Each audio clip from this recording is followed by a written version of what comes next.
आदमी जिसने पूरे काले कपड़े पहने थे, उसका मुंह और सर ढका हुआ था। सामने एक दूसरा आदमी था जो बहुत घबराया हुआ था और वो सामने वाले आदमी से अपनी जान की भीख मांग रहा था। कौन हो तुम? मुझे क्यों मारना चाहते हो? मुझे छोड़ दो प्लीज। मास्क वाले आदमी ने उस पर गोली चलाई और उसे मार दिया। नैना की नौकरानी घर में आती है और साफ सफाई करने लगती है। हमेशा की तरह वो 8 बजे नैना को कॉफी देने के लिए जाती है। वो दरवाजा खटखटाती है। मैडम, आपकी कॉफी रेडी है, क्या मैं अंदर आ जाऊं? अंदर से कोई जवाब नहीं आया। नौकरानी ने दरवाजा खोला और अंदर चली गई और सामने का नजारा देखकर उसके पैरों तले जमीन खिसक गई और वो जोर से चिल्लाई। सामने बेड पर नैना की खून से लथपथ लाश पड़ी हुई थी। उसके गले पर वार किया गया था। नौकरानी ने फौरन पुलिस को कॉल किया। हेलो इंस्पेक्टर सर, आप प्लीज जल्दी से Saira building 13 floor room number 1303 में आ जाइए। सर, यहाँ बहुत बड़ी प्रॉब्लम हो गई है, प्लीज आप जल्दी से आ जाइए। लेकिन हुआ क्या है, ये तो बताइए। यहाँ नैना मैम की लाश पड़ी है सर। इंस्पेक्टर राठौर कामिनी के साथ स्पॉट पर पहुंचे। सामने जब देखा तो वहां फेमस सिंगर नैना की लाश पड़ी हुई थी। उसका गला कांच की धार से कटा हुआ है। आसपास खून पड़ा हुआ है। जिस टूटी हुई कांच की बोतल से उसका गला काटा गया था, वो भी वहीं साइड में पड़ी हुई थी। कामिनी ने घर की पूरी तलाशी ली। उसे तिजोरी भी खुली हुई दिखाई दी। उसने इंस्पेक्टर राठौर को आवाज दी। राठौर सर, प्लीज यहाँ आइए। क्या हुआ कामिनी? ये देखिए सर, अलमारी खुली हुई है और चाबी भी वहीं पर है।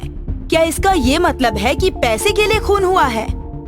सामने जो चीजें नजर आ रही थी, उससे तो यही लग रहा था कि ये खून चोरी के इरादे से किया गया है।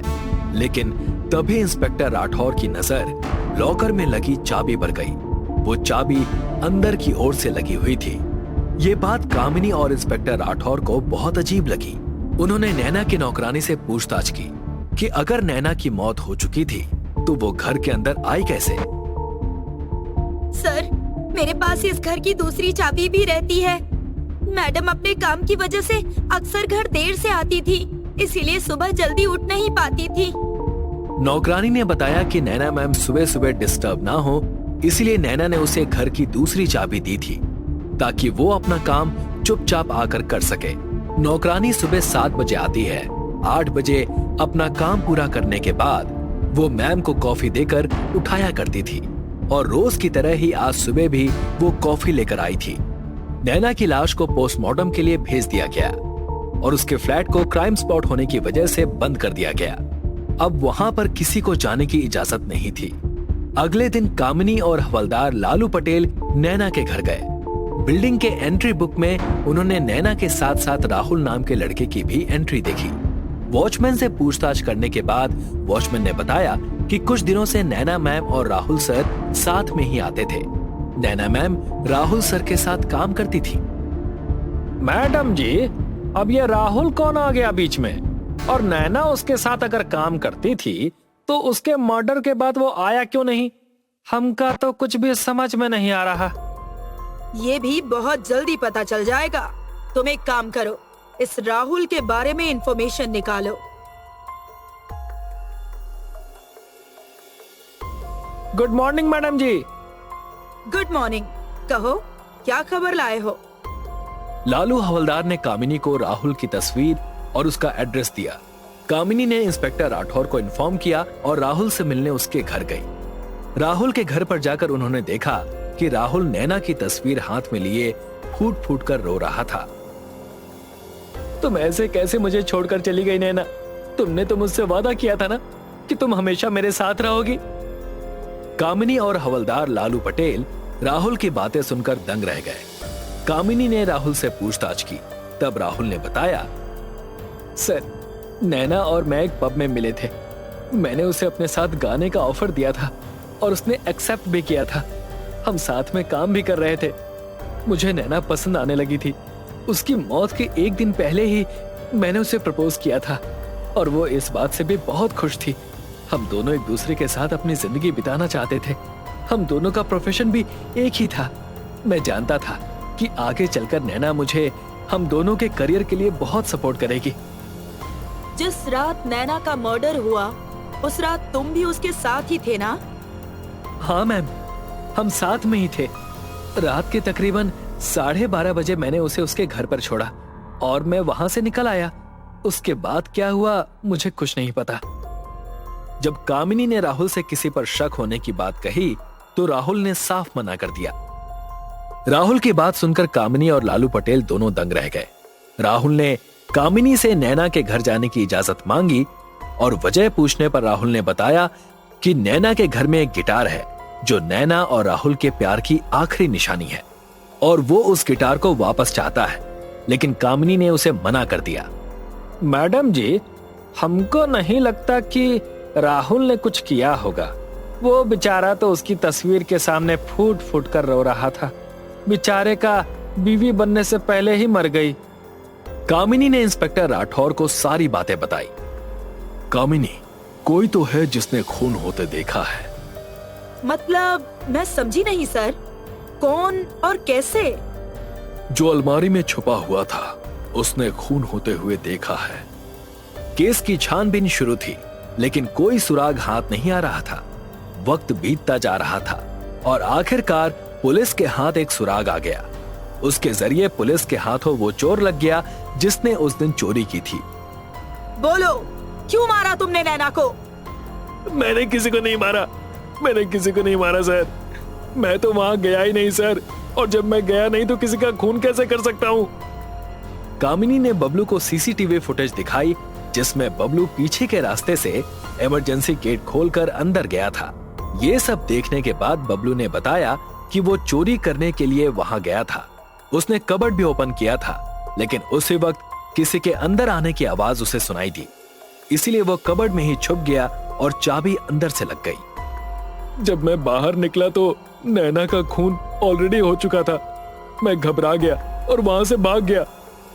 पुलिस को बबलू पर शक तो था लेकिन कोई ठोस सबूत न होने के कारण उसे छोड़ दिया गया। लालू पटेल, अपने कुछ आदमियों को काम पर लगाओ बबलू पर नजर रखने के लिए। 2 दिन बाद कामिनी को एक और मर्डर की खबर मिली। कामिनी जब स्पॉट पर पहुंची तो वहां उसने बबलू की लाश पाई और आईने पर लिखा था आई डिड इट। नीचे एक लिफाफा भी था जिसमें लिखा था कि नैना का खून मैंने ही किया है और इस बात से मैं बहुत गिल्टी फील कर रहा हूं, इसलिए मैं अपनी जिंदगी खत्म कर रहा हूं। कामिनी ने इंस्पेक्टर राठौर को कॉल किया और स्पॉट पर बुलाया।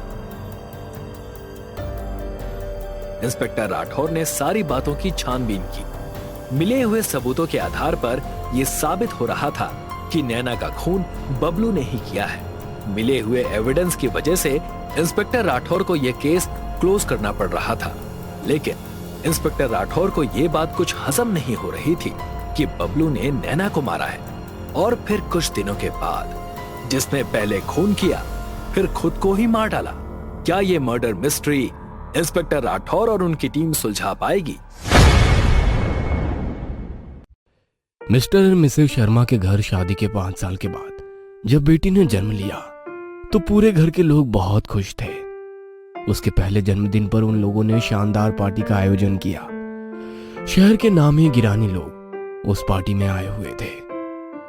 मिसेस शर्मा तो अपनी बेटी को एक पल के लिए भी खुद से दूर नहीं कर रही थी। तभी अचानक घर की लाइट चली गई और कोई मिसेस शर्मा की गोदी से बच्चे को छीन कर ले गया। मिसेस शर्मा शोर मचाने लगी। जब तक कोई कुछ समझ पाता पूरे घर की लाइट वापस आ गई, मगर उनकी बेटी का कोई पता नहीं था। सिक्योरिटी, कोई है? जल्दी से पता करो, अभी कोई ज्यादा दूर नहीं गया होगा। ढूंढो मेरी बेटी को। आप फिक्र ना करें, हो सकता है वो इस पार्टी को छोड़कर ही ना जा सका हो। हम लोग आसपास ढूंढने जाते हैं। अरे कोई पुलिस को भी तो फोन करो। Hello, police station. जैसे ही पुलिस स्टेशन खबर गई, इंस्पेक्टर राठौर और कामिनी जी तुरंत पार्टी में पहुंच गए और सारी घटना के बारे में जानकर मिस्टर शर्मा से सवाल करने लगे। यह पार्टी में जो भी लोग मौजूद हैं तब आपने इनवाइट किए हैं या किसी और ने भी कुछ लोगों को इनविटेशन भेजे हैं? आप भी कैसी बातें कर रहे हैं सर? मेरी पार्टी है तो इनविटेशन भी मैं ही भेजूंगा ना। हमें सारे गेस्ट की लिस्ट चाहिए। गेस्ट की लिस्ट चाहिए मतलब क्या है इसका? आप लोग हम पर शक कर रहे हैं? देखिए, एक छोटी बच्ची गायब हुई है और उसको ढूंढने के लिए हम सब पर शक करेंगे। हमें अपना काम करने दीजिए। कामिनी जी, आप तुरंत आसपास के रास्ते पर गाड़ियों की चेकिंग चालू करवा दीजिए। कोई भी गाड़ी बिना चेकिंग के आगे नहीं जानी चाहिए। इस बंगले के सीसीटीवी और आसपास के बंगले की सीसीटीवी के फुटेज चेक करिए, शायद कोई क्लू मिल जाए। Yes sir. राठौर कामिनी जी अपनी इन्वेस्टिगेशन कर रहे थे, मगर मिसेस शर्मा का रो रो कर बुरा हाल था। मैम प्लीज आप रोना बंद कीजिए और हमारे साथ कोऑपरेट कीजिए। आपको किसी पर शक है? कामिनी जी की बात सुनकर मिसेस शर्मा ने नामे गर्दन हिला दी। मेरी बेटी पिछले 2 घंटे से लापता है और आप लोग यहीं पर सबसे पूछताछ कर रहे हैं। प्लीज उसे ढूंढ कर लेकर आइए। सर, आप मत समझाइए हमें कैसे काम करना है। गाड़ियों की तलाशी में कुछ हासिल हुआ या आसपास के सीसीटीवी कैमरा में कोई फुटेज मिली? पिछले 2 घंटे में इस घर से कोई भी गाड़ी बाहर नहीं गई है। केवल एक लोडिंग ऑटो ही यहाँ से निकला है और वो ऑटो केटरिंग सर्विसेज वालों का ही था। कैटरिंग सर्विस वाले का ऑटो? शर्मा जी, आपकी कैटरिंग कौन देख रहा था? उसे बुलाइए। इंस्पेक्टर राठौर के कहने पर तुरंत कैटरिंग वाले को बुलाया जाता है, मगर कैटरिंग वाला इंस्पेक्टर के सामने आते हुए कांप रहा था। क्या हुआ? इंस्पेक्टर राठौर का नाम सुनकर अपनी दादी नानी याद आ गई? यदि डर लगता है तो गलत काम क्यों करते हो? सर, मैंने कोई गलत काम नहीं किया, वो तो बस ऐसे ही। जब घर की लाइट गई थी और बच्ची गायब हुई थी, उसके बाद तुम्हारा लोडिंग ऑटो इस घर से रवाना हुआ था। उस लोडिंग ऑटो में क्या था? मैम, पार्टी लगभग खत्म होने वाली थी। जो एक्स्ट्रा बर्तन और सामान था वो सब लोडिंग ऑटो में भिजवाया था। वो ऑटो तुम्हारा परमानेंट है या रैंडम किसी को बुलाते हो? सर, वैसे तो हमारा परमानेंट ऑटो है, मगर कल वो खराब हो गया था, इस कारण उस ऑटो वाले ने अपने दोस्त को भेजा था। उस ऑटो वाले का नंबर मिल जाएगा या कोई पता या ठिकाना? कामिनी के पूछने पर कैटरिंग वाले ने उस ऑटो वाले का मोबाइल नंबर दे दिया। कामिनी ने अपने मोबाइल से उस नंबर को डायल किया तो नंबर स्विच ऑफ आ रहा था।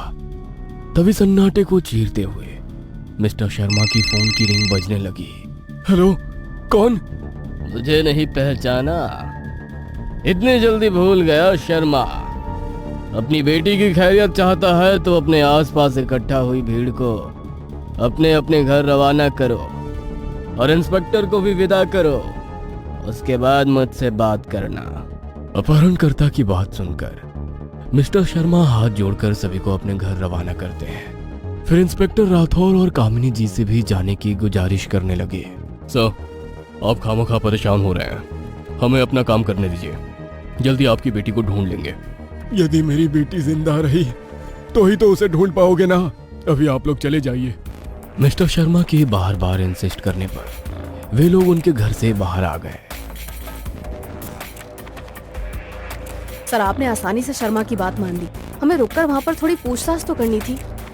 कामिनी, उस बच्ची को ढूंढने के लिए हमारा बाहर आना जरूरी था, क्योंकि बच्ची वहां से निकल चुकी थी। यदि हम लोग जिद कर वहां पर रुकते तो हो सकता है वो किडनैपर बच्ची को नुकसान पहुंचाता। उसकी सुरक्षा के लिए मैंने ये कदम उठाया। मगर सर, अब क्या? फिक्र मत करो, मैंने शर्मा के घर से निकलने से पहले उनके घर में एक ट्रांसमीटर फिट कर दिया है। उन लोगों की सारी बातें हमें आराम से सुनाई देगी। सर, आप तो कमाल हो, ऐसा कैसे कर लेते हैं आप? अपना तो ऐसा ही है। घर के बाहर राठौर और कामिनी बात कर रहे थे, तभी शर्मा के फोन पर दोबारा किसी का फोन आया।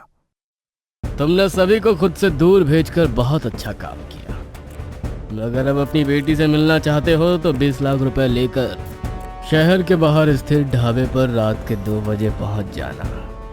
मिस्टर शर्मा किडनैपर की बात मान लेते हैं और तुरंत 20 लाख रुपए के इंतजाम में जुट जाते हैं। दूसरी तरफ इंस्पेक्टर राठौर और कामिनी ने किडनैपर और मिस्टर शर्मा की पूरी बात सुन ली थी। सर, इस किडनैपर ने तो बड़ा हाथ मारा है। उसका पाला राठौर से है। हाथ मारा है कि मधुमक्खी के छत्ते में हाथ डाला है। अपनी पूरी टीम को अलर्ट कर दो, उसे पता चल जाएगा। सादे कपड़ों में उस ढाबे के आसपास सब लोग मौजूद रहें। इंस्पेक्टर राठौर और कामिनी की पूरी टीम अलर्ट होकर ढाबे के आसपास चौकसी करने लग जाती है। तभी मिस्टर शर्मा अपनी कार लेकर वहां पहुंचते हैं। तभी मिस्टर शर्मा का फोन बजने लगता है। फोन पर उनकी बेटी की रोने की आवाज सुनाई दे रही थी। बेटा कहाँ है? लाडो, घबरा मत, तेरे पापा आ गए हैं, तू जल्दी हमारे पास होगी। मिस्टर शर्मा बात कर ही रहे थे कि फोन कट गया। Hello hello hello. तभी मोबाइल पर एक मैसेज आया। मिस्टर शर्मा, अपनी बेटी की आवाज सुन लेना। अब यदि उससे मिलना चाहते हो तो तुम्हारी गाड़ी की डिक्की में जो पैसे रखे हैं उसे चुपचाप टेबल नंबर 3 पर रखकर चले जाओ। तुम्हारी बेटी तुम्हारे घर पहुंच जाएगी। मिस्टर शर्मा दोबारा उस नंबर पर फोन लगाने की कोशिश करते हैं, मगर फोन नॉट रीचेबल था। उनके पास किडनैपर की बात मानने के अलावा कोई चारा ना था, तो चुपचाप पैसे निकालकर टेबल पर रखकर चले गए और घर पर अपनी बेटी का इंतजार करने लगे। तभी उनके घर की डोरबेल बजी। मिसेस शर्मा ने तुरंत उठकर दरवाजा खोला तो सामने इंस्पेक्टर राठौर और कामिनी खड़े थे। आप लोग यहाँ, आपसे कहा था ना इस केस से दूर रहना। आपको तो सर का शुक्रिया कहना चाहिए। आपके पैसे भी बच गए और बेटी भी। ये लीजिए।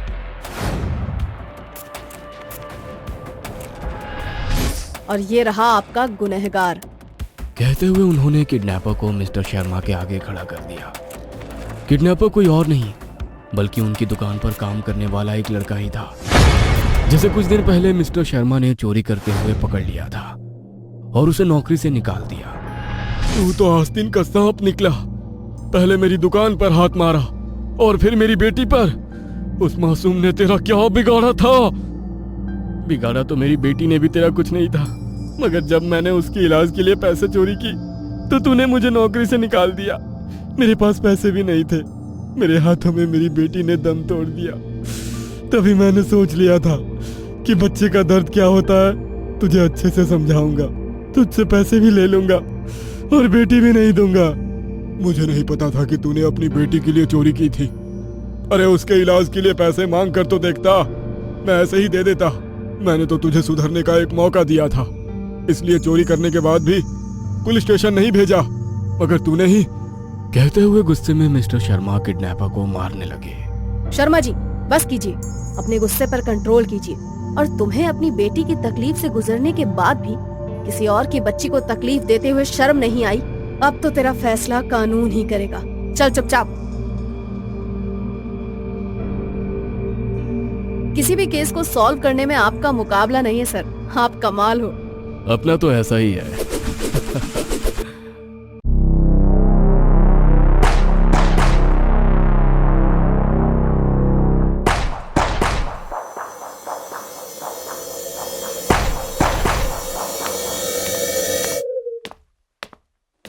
सर, बाहर एक आदमी अपनी भांजी की गायब होने की रिपोर्ट लिखाने आया है, पर सर वो पहले आपसे मिलना चाहता है। बुलाइए। अंदर आ जाइए। नमस्ते सर जी, मेरा नाम कुलदीप वर्मा है। सर, मेरी भांजी मीना 20 तारीख से घर नहीं आई है। आप बैठिए, पानी लीजिए।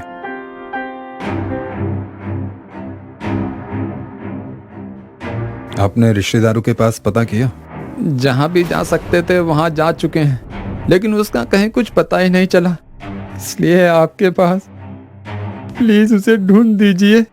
जी, हम पूरी कोशिश करेंगे।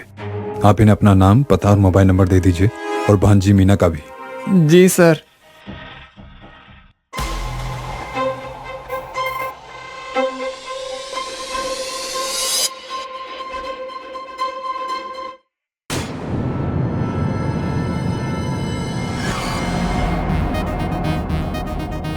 सर, सर प्लीज जल्दी आइए। क्या हुआ कामिनी जी? सर, मीना का मोबाइल अभी अभी ऑन हुआ है। लोकेशन क्या है? हीरापुर टाउन।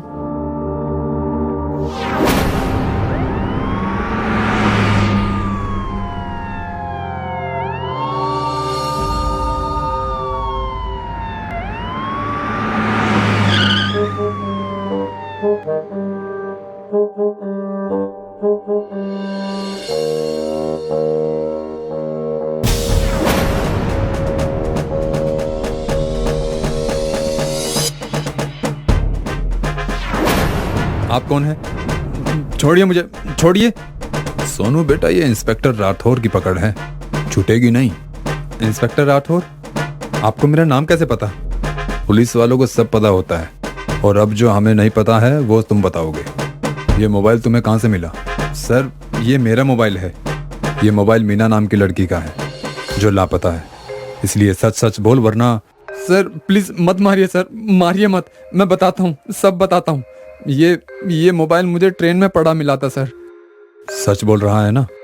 हाँ सर, मम्मी कसम, एकदम सच बोल रहा हूँ। ये मोबाइल मुझे ट्रेन में ही मिला था।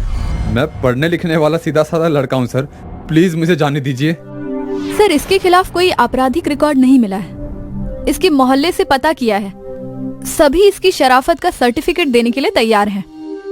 अक्सर शराफत का नकाब पहने हुए लोग ही क्राइम को अंजाम देते हैं कामिनी जी। खैर, तुम अब जा सकते हो।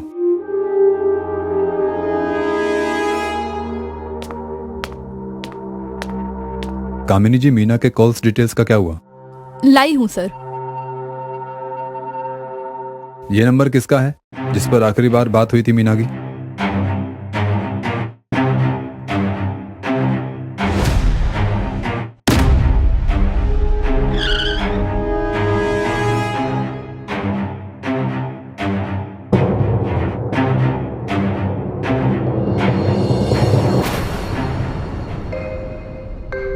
टाइम पर ही आ गए।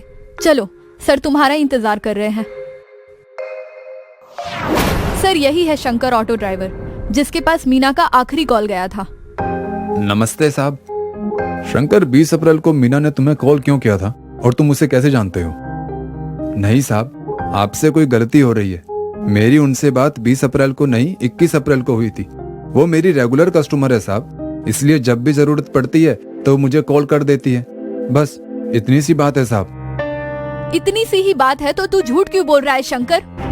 मीना से तेरी बात 20 तारीख को हुई थी। कहीं तूने ही तो उसे गायब नहीं किया? मैं उसे क्यों गायब करूंगा मैडम जी? ना कोई लव का लफड़ा, ना कोई पैसों का लेन देन। वैसे भी मेरी उम्र देखिए और उसकी देखिए। मीना बिटिया मेरी बेटी जैसी थी। वो उस दिन अपने गांव जा रही थी तो मैंने ही उसे उसके गांव तक छोड़ा था। लेकिन छोड़ने के बाद जब मैं वापस जा रहा था तो उन्होंने मुझे फिर से कॉल किया। उसे जमीन के फेंसिंग करवाने के लिए मजदूर चाहिए थे। मैंने मजदूर अरेंज कर दिए। फेंसिंग के काम निपटते ही वो मेरे ही ऑटो में वापस दिल्ली आ गई। साहब ऐसे मत घूरो साहब, जो सच था मैंने वो सब आपको बता दिया है। मैं बस इतना ही जानता हूँ। ठीक है शंकर, तुम जा सकते हो। सर, आपने इसे जाने क्यों दिया? क्योंकि ये सच बोल रहा था। 21 अप्रैल को शंकर मीना को पहले उसके गांव लेकर गया और फिर वापस भी ले आया था। लेकिन सर, अगर मीना 21 अप्रैल को वापस घर आ गई थी तो 20 अप्रैल को गायब कैसे हो सकती है? अब इस रात से पर्दा तो मीना का मामा कुलदीप ही हटा सकता है। गाड़ी तैयार करवाओ, हम अभी उनके घर चलेंगे। जी सर।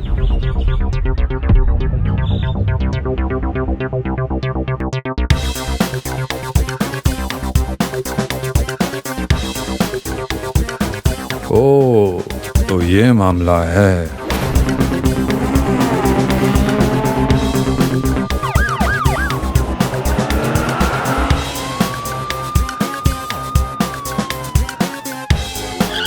अरे आप सर, कुछ पता चला मीना के बारे में? उसके बारे में भी बता देंगे, लेकिन पहले हम आपसे कुछ बात तो कर लें। कैसी बात? उसकी जमीन की बात, जमीन की बाउंड्री बांधने की बात, 21 तारीख की बात, आप दोनों के बीच हुए झगड़े की बात, और फिर ये आपने जो मीना के साथ किया उसकी बात। क्या बकवास कर रहे हैं आप? भला मैं अपने भांजी को क्यों मारूंगा? हमने तो ऐसा कुछ कहा ही नहीं कुलदीप जी कि आपने मीना को मार दिया है, लेकिन कमबख्त ये डर बहुत कमीनी चीज है, सच को बाहर ले ही आती है। पर आप टेंशन मत लीजिए, गलती से ही सही पर सही आदमी से टकराए हैं। अब देखिए, दुनिया में हजारों लोग रोज पैदा होते हैं, हजारों रोज मरते हैं। ऐसा ना हो तो नेचर का बैलेंस बिगड़ जाएगा। बताइए, बिगड़ेगा कि नहीं बिगड़ेगा? बिगड़ जाएगा, वही तो। बाकी आप समझदार हैं। अगर आप चाहते हैं कि ये बैलेंस ज्यों का त्यों बना रहे तो आप हमारा कुछ ध्यान रख लीजिए। आई प्रॉमिस, आंच नहीं आने दूंगा आपके नाम पर। मतलब हमारा मुंह बंद करने के लिए हमारे मुंह में पैसा वैसा ठूस दीजिए बस। बाकी मीना वीना की गुमशुदगी को हम समझ लेंगे।